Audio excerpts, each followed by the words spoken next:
Barakatha Yahweh, Barakatha Yahweh, Barakatha Yahushai, Barakatha Yahushai, Barakatha Yahweh, Barakatha Yahweh, Barakatha Yahushai, Barakatha Yahushai, Barakatha Yahweh, Barakatha Yahweh, Barakatha Yahushai, Barakatha Yahushai, Yahweh Ba'ashim Yahushai, Yahweh Shem Yahushai, Waha Rakakodash Barakatham. Waha Rakwa Kodash Barakatham. Shalom. My name is Brother Lawyer from the Great Millstone Miami Camp, and with me, Shamar from GMS Miami.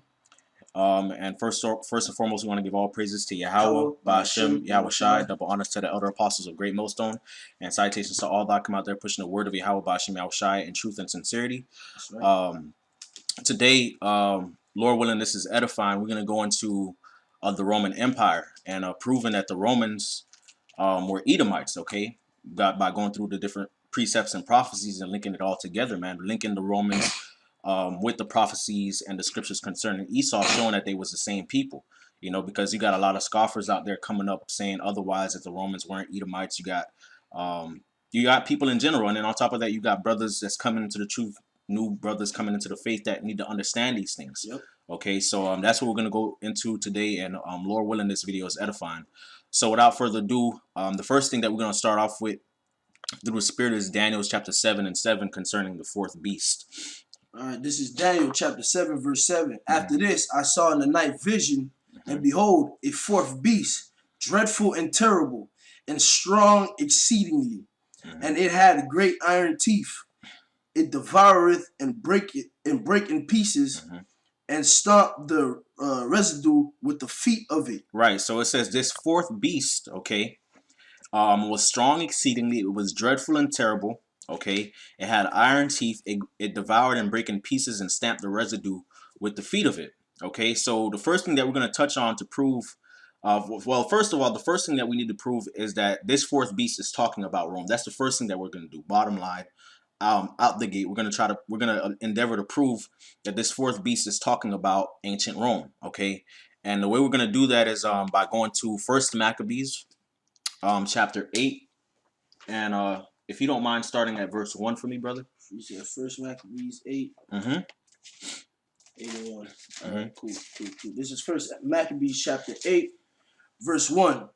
Now Judas had heard of the fame of the Romans, that they were mighty and violent men. Right. So Judas, okay, Judas Maccabeus, heard of the fame of the Romans, that they were mighty and valiant men. Okay, mighty and valiant. These are rough guys. They know how to fight wars. Okay, they have a strong military. That's what's being described here. Okay, and such as would lovingly accept all that join themselves unto them, and make a league of enmity with all that came unto them. Now they, Salaki, verse 2, in that they were men of great valor. It was told him also of their wars and noble acts which they had done amongst the Galatians, and how they had conquered them and brought them under tribute. Right. So now remember, we read about this fourth beast, okay? How it was dreadful, it was terrible, it was strong exceedingly. It had great iron teeth. It devoured and break in pieces. It stamped the residue with the feet of it. Okay, so this is what is that describing? That's describing this the power. Okay, the how powerful this beast was. Okay, how nothing could stand against this beast. Okay, and here we are in First Maccabees chapter 8, reading about the Romans. Okay, and how they were mighty and valiant men. Right, how they were men of great valor. Okay, it was told them about their wars and their noble acts, how they conquered the Galatians. Okay, so this is an empire, okay, that's being talked about, that's not to be trifled with. Okay, they go around the world, whoever they fight, they taken down. Okay, keep going. What, Maccabees? Yes, Maccabees 8 and 3. You want to switch the tab back to? Oh, Salaki. First Maccabees 8 and 3. All right, back at First Maccabees chapter 8, verse 3. And what they had done in the country of Spain for the winning of the mines of the silver and gold which is there, and that and that by their police and patience, by their policy. Oh, so like by their policies and patience, they had conquered all that place, though it were very far from them. And the kings also that came against them from the uttermost part of the earth, till they had discomfited them and giving them a great overflow, so that the rest did give them tribute every year. That's right. So wherever they went, okay, from the and whoever came against them got trodden down, got defeated. Okay, no matter where it was from, no matter how far they was from, by their policy, by their patience, by their military might, they were able to take down and crush everybody. Okay, that came against them. Okay, or anybody that they wanted to conquer. Okay, so that's also in alignment with the picture, okay, or the depiction of the fourth beast in Daniel's chapter 7. Okay, showing you what that fourth beast is talking about Rome. Okay, keep reading, brother. Tab. Oh, Salaki, bro. It's all good. You want to scroll down a little bit too? Yeah. Where are we? Verse 4? Yeah, 5. 5? Okay. Con. Cool. All right. Verse 5. Besides this, how they had discomforted in battle Philip and Perseus, the water. Perseus, king of the Kittims, with others that lift up themselves against them and had overcome them. How also Antiochus, the great king of Asia, that came against them in battle, having 120 elephants, and with horsemen and chariots, and a very great army, was discomforted by them. And how they took him alive and covenanted that he and such as reigned after him should pay a great tribute and give hostage, and that which was agreed upon. Khan, do you mind jumping down to verse 11, please? No problem. Jumping down to Maccabees chapter 8, verse 11.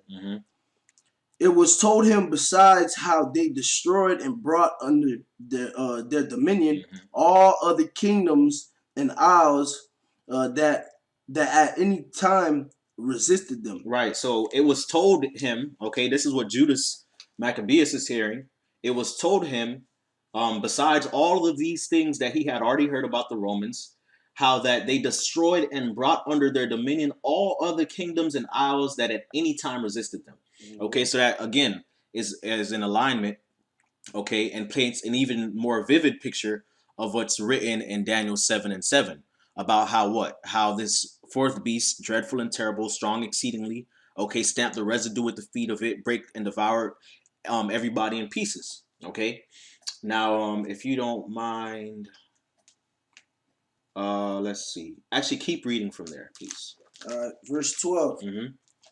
But with their friends and such as reviled upon them, relied upon them, they kept enmity, and that they had conquered kingdoms both far and nigh, insomuch as all that heard of their name were afraid of them. Right. So that goes into what? The fourth beast being dreadful and terrible.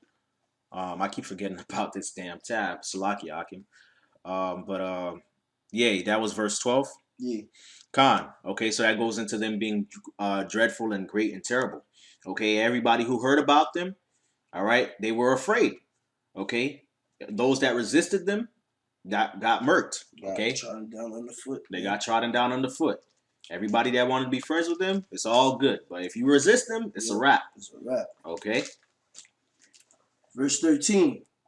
Also that whom they would help to a kingdom, those reign, and whom against they would they displace. Finally, that they were greatly exalted. So showing you the power and the dominion that this fourth beast, okay, which is the Roman Empire, had. Now, let's go back to Daniel chapter 7, okay, and we'll read verse 7 again, because there's also another detail in there that also helps prove that that this fourth beast is Rome. All right, back at Daniel 7:7. And this It's like after this, I saw in the night vision, and behold, a fourth beast, dreadful and terrible, and strong exceedingly. And it had great iron teeth. It devoured and brake in pieces and stamped the residue with the feet of it. And it was diverse from all the beasts that were before it, and it had 10 horns. Right. So it says that it was diverse from all the beasts that were before it, and it had 10 horns. Now, jumping back to First Maccabees 8, and starting at verse 14, goes into how they were diverse, okay, from all the other kingdoms, okay, and all the other beasts for them, which the beasts are the kingdoms, are other kingdoms, okay. First Maccabees chapter 8 and 14. Yet for all this, none of them wore a crown or was clothed in purple to be magnified thereby. Right. So it says none of them wore a crown and was clothed with purple to be magnified thereby. So basically, it wasn't your traditional rulership. Monarchy, rulership, pretty much. Okay, go ahead. Moreover, how they had made for themselves a senate house, wherein 320 men sat in council daily, consulting always for the people, to the end they might be well ordered. And they had and that they committed their government to one man every year, who ruled over all their country, and that all were obedient to that one, and that there was neither envy nor emulation among them. Right. So that diversity, okay, them being diverse from all the other beasts that were before them, okay, part of that goes into how they had a senate, okay, the way they ran their empire. Okay, they had a senate, okay, you had 320 men that sat at council daily, consulting always for the people, okay, so that the kingdom was well ordered. All right, and that once every year they chose a Caesar. They chose one man, which was a Caesar. Yep. Okay, so that goes into that diversity. Okay, so that goes to show you that this fourth beast in Daniel chapter 7, okay, is speaking about Rome. Okay, so that's what that's talking about. Now, you still on Maccabees, or you done? I'm done with Maccabees for now. Now let's now that we know that this is talking about Rome, now we're gonna go through some scriptures to show, in different parts of the scriptures how Rome is being described. Okay, so the first thing that we want to do is go to Second Ezra chapter 11, and start at verse 1, please. This is Second Ezra chapter 11, verse 1. Then saw I a dream, and behold, there came up from the sea an eagle with which had 12 feathered wings and 3 heads. Right. So it says that Ezra is seeing a vision. In the vision, he sees an eagle come out the sea, out of the ocean. Okay, and it had 12 feathers or 12 feathered wings and 3 heads. Okay. Now, when you jump down to verse 38, please, it'll tell you that this eagle that's being described is the fourth beast. Second Ezra chapter 11, verse 38. And it reads, Hear thou, I will talk with thee, and the highest shall say unto thee, Art not thou it that remainest of the four beasts, whom I made to reign in my world, that the end of their time may come through them? And the fourth came and overcame all the beasts that were past. Right. So right here, okay, the Lord speaking, okay, to this eagle, so to speak, okay, this vision of this eagle, all right, and it's describing this eagle as the fourth beast, okay? The fourth beast from where? The fourth beast from the book of Daniel, okay? Go to Second Ezra, please, chapter 12, verse 10, please. All right, no problem. Salakia. There you go. This is Second Ezra's chapter 12. You said verse 10? Yes. Verse 10. And he said unto me, this is the interpretation of the vision. Mm-hmm. The eagle whom thou saw, who thou sawest come up from the sea, is the kingdom which was seen in the vision of thy brother Daniel. Right. So what's being told to Ezra here is that the vision of the eagle that he saw, okay, is the kingdom that was seen by his brother Daniel. And we just read in the previous chapter in 2nd Ezra 11, okay, that this eagle was the fourth beast. The fourth beast. Okay. Mm-hmm. Now, this fourth beast, which is the Romans, mm-hmm. is being described as an eagle. Yep. Oh, shoot. Huh. What does what does that sound like? Obadiah? That sounds like the book of Obadiah to me. Obadiah? Okay. So let's go to the book of Obadiah. All right. We're gonna go to chapter 1, which is the only chapter. You know, Salakia. You know, it's Salakia. Okay, so we're gonna go to Obadiah. All right, the only chapter, and we're gonna read from verse 3 to verse 4, please. It's a small book, ain't it? Yeah. It's that. I'll just be flipping over it by mistake. Yeah. Damn. It's all good. It's all good. So I got a context. I need to get me some set. What's just called them tabs. Yeah. Put on the side of my Bible, my sword. Hey, most house right there, bro. All right. You said 3. Yeah, 3 and 4. All right. This is Obadiah, verse 3. Mm-hmm. The pride of thine heart hath deceived thee. Thou that dwellest in the clefts of the rock, whose habitation is high, that saith in his heart, who shall bring me down to the ground? Though thou exalt thyself as the eagle, and though thou set thy nest among the stars, thence will I bring thee down, saith the Lord Yahweh. So, the Lord in the book of Obadiah is describing a certain people as the eagle. Okay, they have the symbol of the eagle. All right, or they're being described as having pride like an eagle.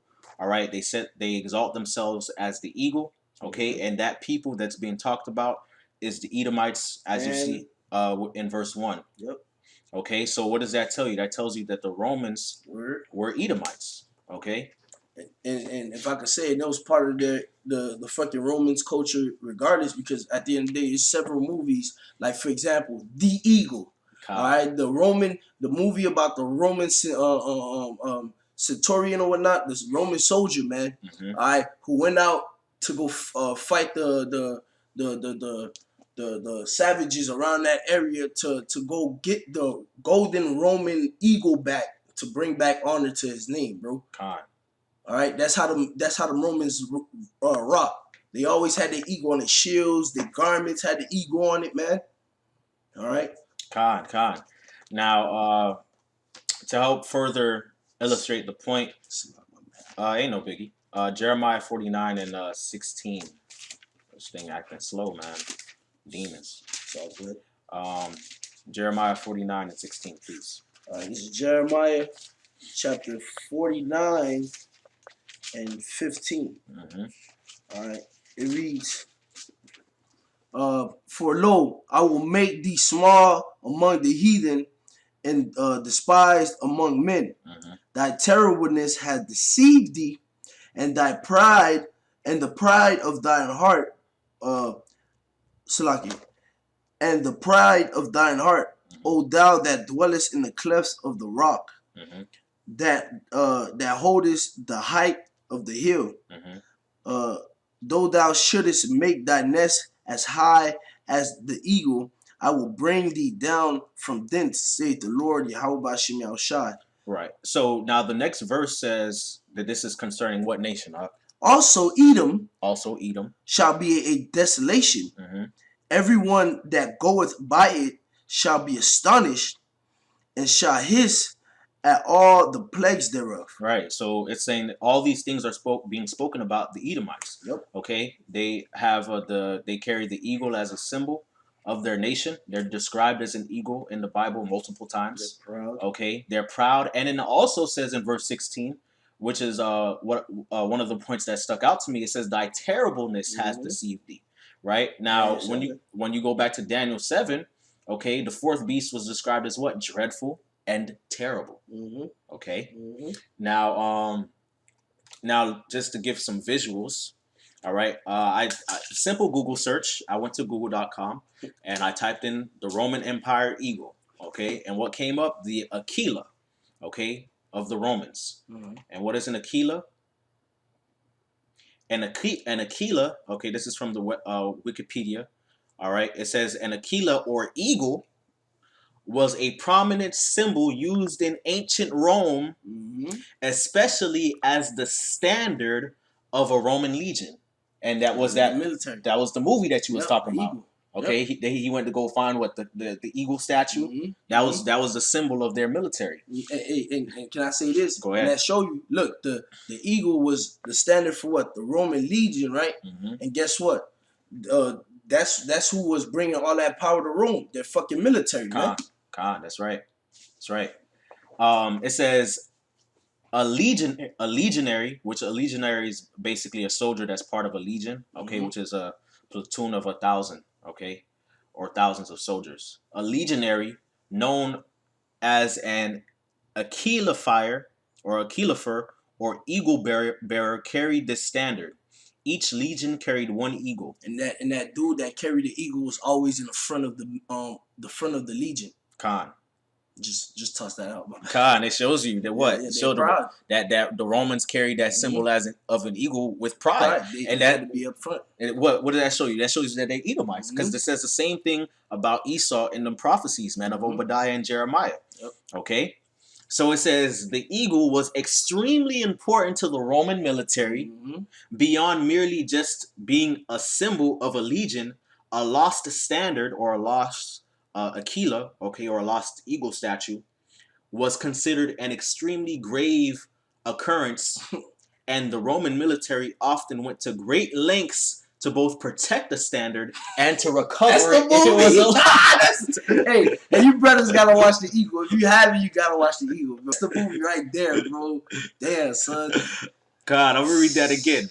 A lost standard or a lost Aquila, okay, which is an eagle, was considered an extremely grave occurrence, and the Roman military often went to great lengths to both protect a standard and to recover it if lost. Okay, for example, see the aftermath of the Battle of Teutoburg Forest, when the Romans spent decades attempting to recover the lost standard of 3 legions. Okay, so that goes to show you the importance of the eagle, and it shows you that the Romans carried that eagle with great pride, man. It was very important to them. All right, and that directly links them to the Bible prophecies of Obadiah concerning Edom. Okay, now also when I looked up the Roman Empire in Google, all right, the Roman Empire came up, and it says the Vexi, and there was a picture, okay, on the Wikipedia. And this was one of the pictures. Okay, it's called a vexilloid. All right, and what do you see? This is a symbol of the Roman Empire. All right, it has red. Okay, Edom was red. Okay, and then it has the eagle as well. All right. So I think that's about it. You also have a vexilloid is basically a staff. Okay, and it has a carved animal on the top. And for some reason, okay, the Romans chose the eagle. Because that's their symbol, bro. That's their symbol. Why? Because they're Edomites. Yep. Okay. Yep. All right. Now, going back to Daniel 7. Yeah, let's go back to Daniel, and we read from 7. Actually, I feel like I should have a King James Bible in my hand right now. You need one? Yeah. Get that one. Con.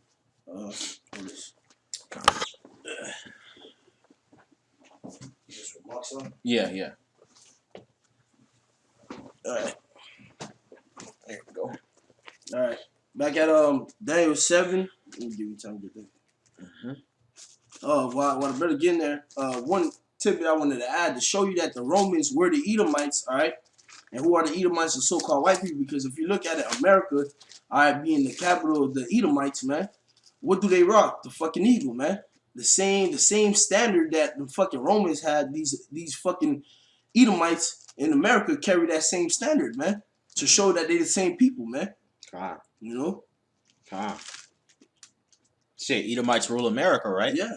They carry the standard of the evil, right? Yeah. That means America's wrong. Also, Khan, and also, what do they base their politics? Okay, their sports arenas. Mm-hmm. Okay, where do they base that off of? Rome, everything that happened in Rome, man, because they have a Senate House, Khan. Okay, that passes the bills, all right, and it's not every year, it's every 4 years, okay, every 4 years they do what? They choose a Caesar, man, a president, man. Khan. And whenever they go out to war, guess what? That fucking what it's called Aquila is always at front, man. All right, they carry that American flag with pride. American flag, it represents the eagle, man.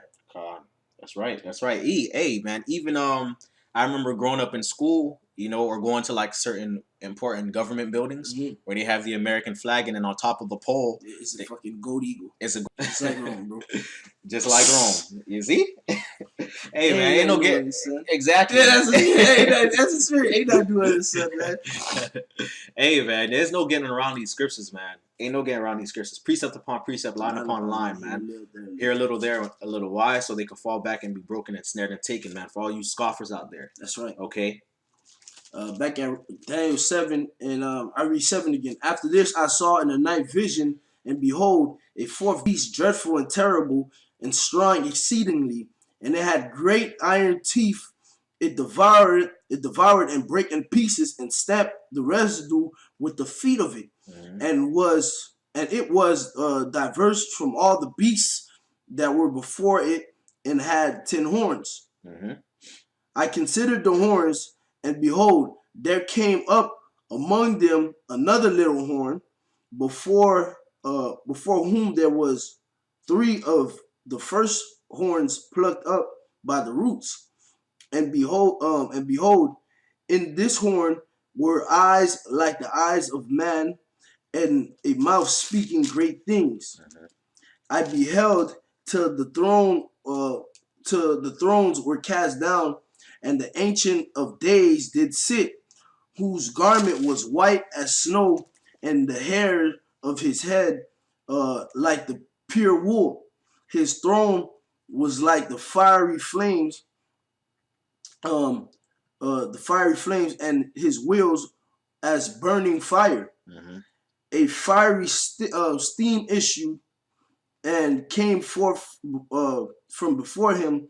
Thousands ministered unto him, and 10,000 times 10,000 stood before him.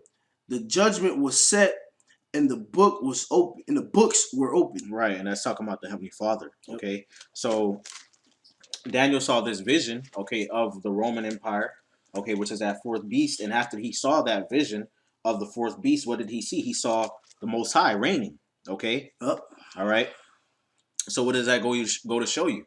All right, that goes to show you that the Roman Empire, okay, that fourth beast is that last beast that's going to be reigning upon the earth before the Lord comes back and sets up his dominion.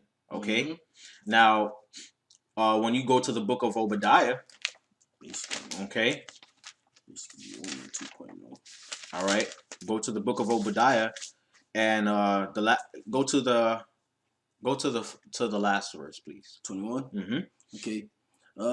Obadiah verse 21. And Savior shall come up on Mount Zion to judge the Mount of Esau, and the kingdom shall be the Lord's. Right. So when the kingdom of the Lord, Yahweh Shai, is established, okay, the Edomites are going to be taken down. Okay. So that goes to show you that the Edomites are going to be ruling, all right, before the Lord comes back. They're going to be the last kingdom ruling before the Lord comes back. Okay. But when you precept that and mirror that, or put that side by side with Daniel chapter 7, we see that the fourth beast, which we proved is the Roman Empire, is going to be ruling before the Lord comes back and establishes his dominion upon the earth. Okay, showing you what? That the Edomites are the Romans. And that shows you that America, because at the end of the day, where the Edomites ruling America, it shows you that America is Rome 2.0, man. It's just Rome revamped, man. You know? It shows you that really America is an extension of Rome. Because America is that little horn. in verse 8 of Daniel chapter 7. Now, if you don't mind going to Daniel 7 and jumping down to verse 17, please. Daniel 7:17. Just a second. Verse Daniel 7:17. These great beasts, which are four kings, which shall arise out of the earth. But the saints of the Most High shall take the kingdom and possess the kingdom forever, even forever and ever. And that's right. So it says, these great beasts which are four kings or four kingdoms which shall arise out of the earth. But the saints of the Most High shall take the kingdom and possess the kingdom forever and ever. Okay, so after the fourth beast reigns, the saints of the Most High are going to take the kingdom. Yep. Right? Who's the saints of the Most High? The Israelites, the elect of the nation of Israel. So the Israelites, okay, Jacob are the saints. All right. Now, what does it say in, if you don't mind jumping to 2nd Ezra, chapter 9? Really? I don't even have to go to it. I can just quote it.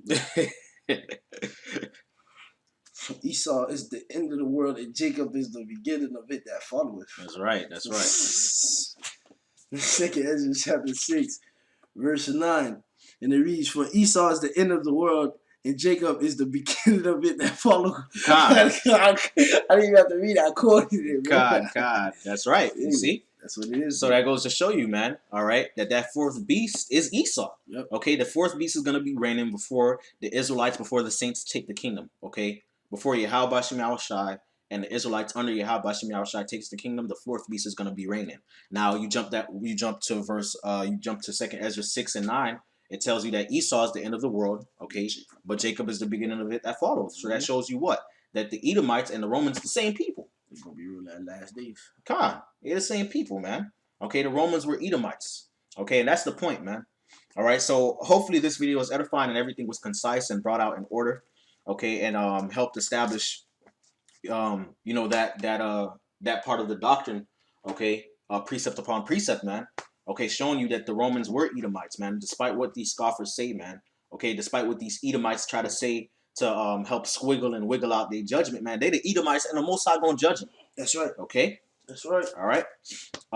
So with that, we want to give all praises, honor, and glory to Yahweh, Hashem, Yahushai.